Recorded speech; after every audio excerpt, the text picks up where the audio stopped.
Hello YouTube বন্ধুরা, আপনারা সবাই কেমন আছেন? আর এই তো হচ্ছে রান্নাবান্নার জন্য আয়োজন করে নিচ্ছি। তো এখানে আমি এই যে বেগুন কেটে নিচ্ছি। তো আজকে হচ্ছে বেগুনের ঘাটি রান্না করব। তো শুধু বেগুনের ঘাটি খালি রান্না করব না, তার সাথে মাংস দিয়ে রান্না করব। তো বেগুনগুলো আমি একটু হচ্ছে গোল গোল করে কেটে নিচ্ছি। তো এই বেগুনের ঘাটিটা সবারই আর কি পছন্দের একটা খাবার। তো আমাদের উত্তরবঙ্গে কিন্তু বেগুনের ঘাটিটা মানে সবসময় আর কি রান্না করে। উত্তরবঙ্গের একটা জনপ্রিয় খাবারের মধ্যে আলু বেগুনের ঘাটিটাও পড়ে। তো আমি আজকে হচ্ছে সেই আলু বেগুনের ঘাটিটাই রান্না করব। আর এই তো বাজার থেকে বেগুন নিয়ে আসছে, সবগুলো বেগুনই বেশিরভাগ পচা। তো আসলে যতটুকু এখান থেকে বেগুন বের হবে ততটুকুই আজকে রান্না করব। মাংস ভিজিয়ে রেখে আসছি। আজকে তুমি শুধু কি বেগুনের ঘাড়ি দিয়ে মাংস রান্না করবা, আর কিছু না? না, আর কিছু রান্না করব না, আজকে মেহমান আসার কথা না। তো দুপুরবেলা মেহমানরা যদি আসে তো এগুলো দিয়ে খেয়ে নেবে। শুধু এই একটা তরকারি দিয়ে খাবে? হ্যাঁ, একটা তরকারি রান্না করবো, বিকেলে তো আবারও রান্না করতে হবে না। ও আচ্ছা, ঠিক আছে। কেন বেগুনের ঘাটি রান্না করলে খেতে ভালো লাগবে না? হ্যাঁ, লাগবে ভালো। যে থাকবে, কালকে আবার রান্না করে খাওয়াতে হবে না, আজকে এগুলো দিয়েই খাক। আমার হচ্ছে কাটা বাছা শেষ। তো এখন ঘরে গিয়ে রান্না করব, চুলায় রান্না করব না। আর মানে চুলায় রান্না করার তেমনটা খড়ি নেই, খড়ি প্রায় শেষ হয়ে আসছে। তো আমি মাংসগুলো দেখো একদম ছোটো ছোটো করে কেটে নিয়েছি, যেহেতু আলু বেগুনের ঘাটি রান্না করব। তো ঠিক আছে না? হ্যাঁ, সব ঠিক আছে। ছোট ছোট করে কেটে নিলে সব কিছু ময় মশলা সব কিছু ঢুকবে। হ্যাঁ, সেজন্য ছোটো করে নিয়েছি।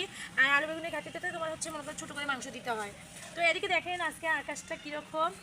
আকাশটা একটু মেঘলা আছে, হালকা হালকা বাতাস আছে তার সাথে। তো চলো এখন আমরা ঘরে চলে যাই। আর আমি হচ্ছে এগুলো যে ঘরে নিয়ে এসে সব কিছু ধুয়ে পরিষ্কার করে নিচ্ছি। মাংসগুলো একটু গরম পানি দিয়ে ধুয়ে নেব। আর আমি সবসময় হচ্ছে ফ্রিজে থাকা মাংসগুলো হচ্ছে গরম পানি দিয়ে ধুয়ে নেই। এদিকে যে আলু বেগুনটাও ধুয়ে পরিষ্কার করে নিচ্ছি। আমি বেশিরভাগ আসলে আমার কাজকর্মের মধ্যে কিন্তু রান্নাবান্নাটাই আপনাদের সঙ্গে শেয়ার করি বেশি।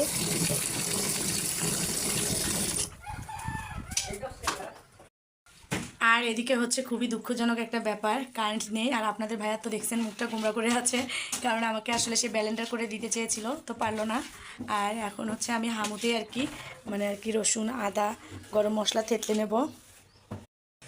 সত্যি আজকে যে কারেন্ট থাকবে না আমরা জানতাম না, তো কি আর করার আছে। এদিকে এই যে বললাম না হামুতে সব থেতলে নেব, এদিকে আপনাদের ভাইয়া আমাকে হামুতে থেতলে দিচ্ছে। কারণ হচ্ছে আমি হামুতে থেতলে ধরতে আর কি পড়ে গিয়েছিল সব, পরে আপনাদের ভাইয়া এই যে থেতলে দিচ্ছে। তো সে আমাকে প্রতিটা কাজে কিন্তু সহযোগিতা করে। আর সবাই আমার জামাইয়ের জন্য একটু দোয়া করবেন বেশি বেশি করে, সে যেন সবসময় সুস্থ এবং সবল থাকে। কী করবো, এরকমই রান্না করতে হবে আজকে। এর সাথে বাটনায় বাটলে তো অনেক ভালো হইতো। বাটনায় বাটার থেকে এটাতেই আর কি আমার কাছে সহজ মনে হয়। এদিকে যে মাংসটা আপনাদের ভাইয়াই হাতে মেখে দিচ্ছে, কারণ আমার হাতটা একটু গরমের সময় জ্বালা পোড়া বেশি করে। তো আমি শুকনো মরিচের গুঁড়াটা বলাচ্ছি না। তো সে হচ্ছে মাংসটা উঠে দেবে, আর আমি হচ্ছে আলু বেগুনের ঘাটিটা রান্না করে নেব। আচ্ছা, তোমার হাত জ্বলবে না? জ্বললে তো আর করার কিছুই নেই। মাংস রান্না হয়ে গেছে বুঝছেন, মাংসটা নামাই নিলাম। তো মাংসটাতে একটু ঝোল বেশি করে রেখেছি, যেহেতু আলু বেগুনের ঘাটি রান্না করবো। ঝোলটা না দিলে আসলে স্বাদ লাগবে না। এই যে আপনাদের ভাইয়া একদম ঠিক বলেছে, অনেক সুন্দর একটা কিন্তু কালার চলে এসেছে। তো যাই হোক, এখন হচ্ছে যে আলু বেগুনের ঘাটিটা রান্না করার জন্য পেঁয়াজ ভেজে নিচ্ছি।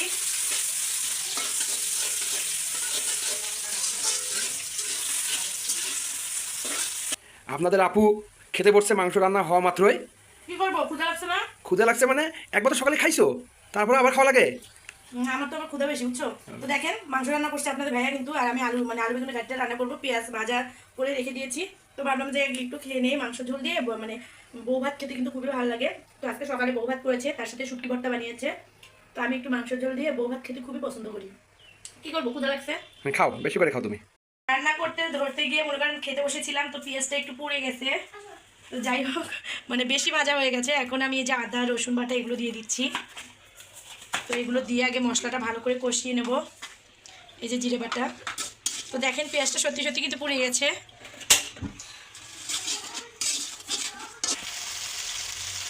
আমি হচ্ছে একটু ঝালটা কম দেব।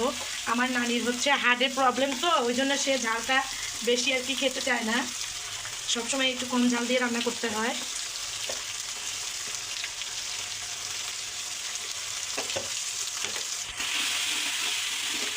আর হচ্ছে আলু বেগুনের ঘাটিটাতে কিন্তু একটু তেলটা বেশি দিতে হয়। তেলটা বেশি না দিলে মানে ভালো হয় না আর কি। তো আমি একটু সয়াবিন তেলটা হচ্ছে বেশি করে দিয়েছি। তো আরও একটু দেবো হালকা করে, কারণ প্রথমবারই তো আমি একটু বেশি করে দিয়েছি। তো এবার আমি একটু হালকা করে দিয়ে দিলাম। আমি হচ্ছে মশলাগুলো ভালো করে কষিয়ে নিলাম। এরপরে এই যে মাংসর যে ঝোল বা মাংসগুলো আছে সেগুলো হচ্ছে দিয়ে দিলাম। আজকে একদম অন্যরকমভাবে ঘাটিটা রান্না করব। তো মাংসগুলো কিন্তু এই যে আমি দিয়ে দিলাম, দিয়ে একটু বলক উঠে নেওয়ার পরে হচ্ছে আলু বেগুনগুলো দিয়ে দেবো। তো এটা কিন্তু আসলে সত্যি একটা মানে অসাধারণ রান্না আর কি। তো খেতে অনেকটাই ভালো লাগে। আমি জানি না যে আসলে আপনারা কে এভাবে রান্না করে, তবে আমি কিন্তু হচ্ছে মাঝে মধ্যেই রান্না করি। তো এখন হচ্ছে যে আলু বেগুনগুলো কেটে রেখেছিলাম, তো আমি আলুটা যেভাবে কেটে নিয়েছি বেগুনটাও কিন্তু ওইভাবে কেটে নিয়েছি গোল গোল করে। আমি কিন্তু দেখলেনি সবটুকু মাংসের মধ্যে দিয়ে দিলাম। তোমার মাথায় এত বুদ্ধি, তুমি রান্না করতে খুব ভালোই পারো। তাই তো, মেহমান পার করতে হলে তো এরকম বুদ্ধি খাটিয়ে পার করতে হবে, বুঝুন ভাই। বুঝতে পারছি। তো আজকে দুপুরবেলা মেহমানরা এগুলো দিয়ে থাক, সন্ধ্যাবেলা দেখা যাক কী কী রান্না করা হয়। আর আজকে আমাদের বাড়িতে কে কে মেহমান আসবে অবশ্যই আমি আপনাদের সঙ্গে ভিডিওতে শেয়ার করব, পরবর্তী ভিডিওতে। আর আমি এখন কিন্তু হচ্ছে এগুলো ভালো করে আগে কষাবো। তো ওই যে কথা আছে না, তরকারি যত কষাবে ততই স্বাদ। তো এই যে ঢেকে দিলাম। রান্নার ফাঁকে ফাঁকে যে কাজগুলো থাকে সেগুলো একটু সেরে নিচ্ছি, কারণ জমে রাখলে অনেকটা বিরক্ত লাগে যে আসলে কখন করবো। সাথে সাথে কাজটা করলে পরবর্তীতে কিন্তু মনে হয় না যে আর কাজ আছে। তো আমি যখনকার কাজ তখনই করে নেই। হচ্ছে দেখা যাক আলু বেগুনের ঘাটিটা কষানো হয়েছে কিনা। তো এই যে আমি একটু নাড়াচাড়া করে নেব। দেখছো তলে আটকে গেছিল, আমি যদি এখন না আসতাম। আলু বেগুনের তরকারি তো এমনি একটু জোরে জাল দিলে তলে লেগে যায়। তো এখনই আমার কিন্তু তরকারিটা পুড়ে যেত। জানি না আজকে আমার সাথে কেন এমনটা হচ্ছে, একবার কারেন্ট থাকছে না, একবার হচ্ছে তরকারি পুড়ে যাচ্ছে। তো যাই হোক, এদিকে কিন্তু এই দেখেন খুব সুন্দরভাবে আলু বেগুনটা কষিয়ে নিলাম মাংস দিয়ে। তো এখন হচ্ছে আমি এর ভিতরে ঝোল দিয়ে দেবো। আর আমি কিন্তু এখন এই যে ঝোল দিয়ে দিচ্ছি। এটা একটু ঝোল রাখবা না তুমি? হ্যাঁ, ঝোল রাখবো জন্য তো ঝোল দিচ্ছি। না মাখা মাখা করবা?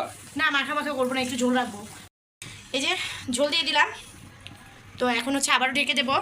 তো যখন আবার বলক আসবে তখন হচ্ছে মশলার গুঁড়া দিয়ে দেবো। এদিকে হচ্ছে আমার আলু বেগুনের ঘাটটা প্রায় হয়ে আসছে। তো এখন আমি হচ্ছে এই যে আমাদের বাড়ির স্পেশাল আর কি মশলা গুঁড়া, এটা বাড়িতে তো তৈরি করা মশলা। তো এখন আমি এটা দিয়ে দেব, দিয়ে হচ্ছে একটু নাড়াচাড়া করে নেব। আলু বেগুনের ঘাটে থেকে ভাত খাওয়ার ইচ্ছে করতেছে আমার। মানে ঘাটি দেখে তোমার খেতে ইচ্ছে করছে? হ্যাঁ হ্যাঁ হ্যাঁ। আচ্ছা, রান্না হয়ে যাক তারপর তোমাকে খেতে দিচ্ছি। এই তো হয়ে গেছে, এখন হচ্ছে আমি নামিয়ে নেব।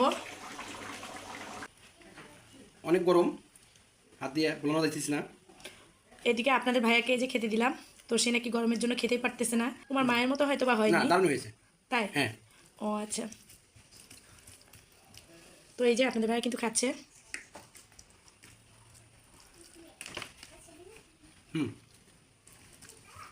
তো আমাদের ভিডিওগুলো যদি আপনাদের কাছে ভালো লেগে থাকে তাহলে অবশ্যই লাইক কমেন্ট শেয়ার করে সবাই পাশে থাকবেন। আর চ্যানেলটিকে সাবস্ক্রাইব করতে ভুলবেন না। আল্লাহ হাফেজ।